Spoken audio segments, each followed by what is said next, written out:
2026లో ఈరోజు second day అనమాట. Hello guys, I'm చిన్న. నాకు న్యూ ఇయర్ కొత్తగా ఏం లేదు, బట్ 2025లో చాలా నేర్చుకున్నాను అనమాట. ఫస్ట్ థింగ్ వచ్చేసి, నువ్వు ఎంత లోలో ఉన్నా, నువ్వు ఎన్ని ఇష్యూస్ ఫేస్ చేస్తున్నా, నీకోసం నువ్వు ఒక్కడే ఉంటావు. సో ఎవరు వచ్చి నీకు హెల్ప్ చేయాలనుకోరు. లేదా నువ్వు ఏడుస్తుంటే అయ్యో ఏడుస్తున్నాడే సంథింగ్ జాలి చూపిరు అనమాట.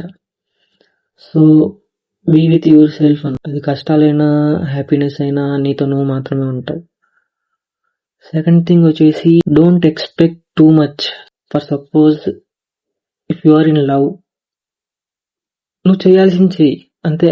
నువ్వు ఎంత లవ్ చేయగలవో, నువ్వు ఎంత కేర్ చేయగలవో, ఎంత రెస్పెక్ట్ చేయగలవో నువ్వు ఇవ్వు. But don't expect same thing from others. And third thing వచ్చేసి యాక్సెప్టెన్స్. సో లైఫ్లో ఏం జరిగినా, ఎన్ని అప్ అండ్ డౌన్స్ వచ్చినా, you just need to accept and move on అనమాట. అండ్ ఇవన్నీ నేను చెప్పే అంత పెద్దోని కాకపోవచ్చు, బట్ ఎందుకో షేర్ చేసుకోవాలనిపించింది, షేర్ చేసుకున్నాను. సో ఈ వీడియోలో అయితే ఇంతే. నెక్స్ట్ వీడియోలో మళ్ళీ కలుసుకుందాం. టేక్ కేర్ అండ్ అందరికీ హ్యాపీ న్యూ ఇయర్.